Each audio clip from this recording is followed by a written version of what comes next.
പണിക്ക് പോകാൻ തുടങ്ങിയോ? ആര് പണിക്ക് പോവാൻ? ഞാൻ ആ ഒരു നാലുകാരൻ ഇവിടെ നിൽക്കുവാ. പിന്നെ ബസ് സ്റ്റോപ്പ് അല്ലേ, ഇതിന് മെനക്കൊക്കെ നിൽക്കാന്ന് വെച്ചിട്ടാ ഇങ്ങനെ. നീ ഏത് നാരുടെ കാര്യമാണ് ഈ പറയണത്? എടാ, ആ ഫ്രൂട്ട്സ് കടയിലെ ബംഗാളി ഇല്ലേ, അവൻ രാവിലെ വീടിന്റെ വാതിൽ കൂടിയാ പണിക്ക് പോകും. ആ നായിന്റെ പോന് വെറുതെ നടന്നു പോകാനേ ഉള്ളൂ. പക്ഷെ വീടിന്റെ മുന്നിലെത്തുമ്പോ അവിടെ പത്രം വായിച്ചുകൊണ്ടിരിക്കുന്ന അച്ഛനോട് ചോദിക്കും, സേട്ടാ ഇന്ന് കാമില്ലേ സേട്ടാ? കാമാവാ? കാമ ജോലി. അത് കേൾക്കുമ്പോ അടുക്കള നിൽക്കണ അമ്മ അങ്ങ് തുടങ്ങും. ഓത്തുപോലെ കിടന്നുറങ്ങും. വീടിന് ഉപകാരമില്ല, അന്യ നാട്ടുകാരെ കണ്ട് പഠിക്കണം, പിന്നെ കുറെ തെറിയും പറയും. ഇതൊന്നും കേൾക്കണ്ടെന്ന് വെച്ച് ഞാൻ രാവിലെ എഴുന്നേറ്റ് ഇങ്ങ് പോരും. ഇവിടെ അങ്ങനെ നിന്ന് ഇങ്ങനെ.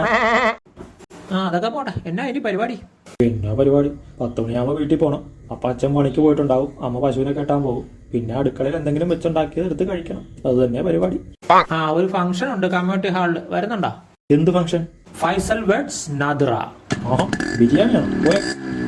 പെണ്ണും ചെക്കിന് ഏത് നാട്ടുകാരൻ? അതൊക്കെ നമുക്ക് അവിടെ പോയിട്ട് തിരക്കാടാ. അല്ല, അത് അറിഞ്ഞിട്ടിപ്പോ നിനക്ക് എന്താ? അല്ല, കാര്യമൊന്നുമില്ല, വെറുതെ ചോദിച്ചത്.